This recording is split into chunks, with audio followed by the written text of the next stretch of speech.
From JBS Studios in Greater New York, this is the JBS News Update with Teisha Bader. I'm Teisha Bader with the JBS News Update for Friday, August the 18th, 2017. A meeting between U.S. and Israeli officials in Israel will reportedly take place next week. The American delegation is expected to include White House Special Advisor Jared Kushner and Special Envoy for International Negotiations Jason Greenblatt, as well as Deputy National Security Advisor Dina Powell, who will meet with Israeli leaders, as well as leaders from the Palestinian Authority. According to reports citing Palestinian Ambassador Hussam Zamlat, the group will first make stops in Saudi Arabia, the United Arab Emirates, Qatar, Jordan, and Egypt before arriving in Israel midweek. Yesterday, an Israeli delegation of security officials was in Washington meeting with American officials, including Greenblatt, who posted photos to his Twitter account, where he wrote, "Organized important bilateral meeting between the White House's National Security Council and Israeli counterparts." The meeting in Washington was said to focus on critical security issues facing Israel, namely with regards to threats from neighboring Lebanon and Syria.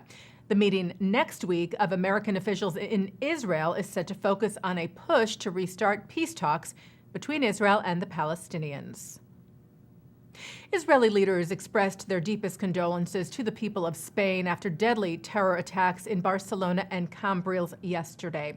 Israeli President Reuven Rivlin wrote to His Majesty King Philippe VI today that sadly we in Israel are no strangers to the horror and grief that follows such murderous attacks and can truly understand the pain you all feel now. Rivlin wrote, "Terrorism is terrorism is terrorism, whether it takes place in Barcelona, Paris, Istanbul, or Jerusalem," stressing the need to unite against terror. And Tel Aviv's municipality lit up its city hall last night, as did One World Trade Center in New York City, in solidarity with the people of Spain. Palestinian terrorist Rasmieh Odeh will be deported from the United States. Odeh, who is now 70, was convicted in Israel for her involvement in 2 terror attacks in 1969, one of which killed 2 Hebrew University students, 21-year-old Leon Kanner and 22-year-old Edward Jaffe, and for being a member of the Popular Front for the Liberation of Palestine, a recognized terror group.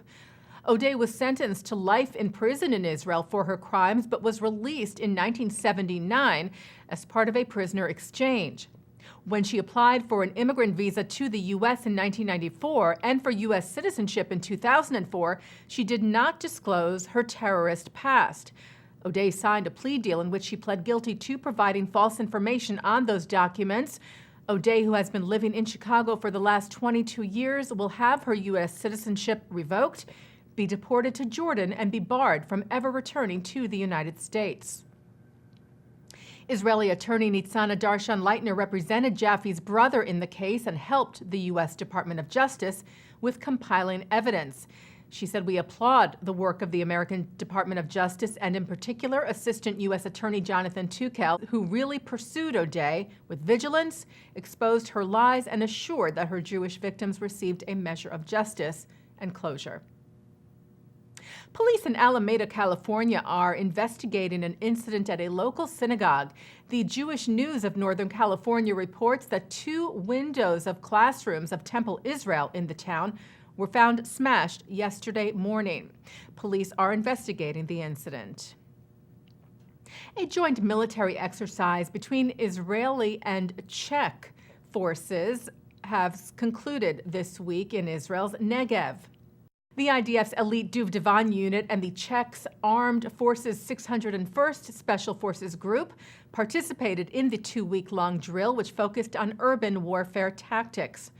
Ties between Israel and the Czech Republic have not always been close, but there have been signs of that changing for the better in the last year, including in late May, the Czech parliament approved a resolution recognizing Jerusalem as the capital of Israel and condemning UNESCO for recent anti-Israel resolutions.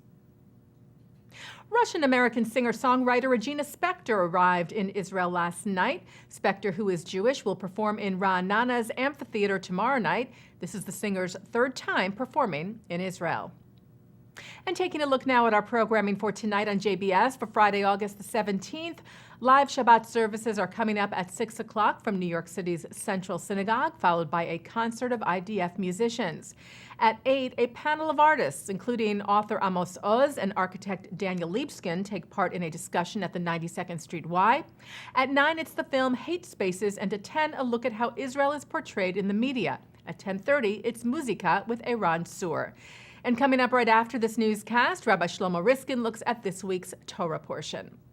And that's the JBS News Update for Friday, August the 17th, 2017. I'm Teisha Bader. Shabbat Shalom.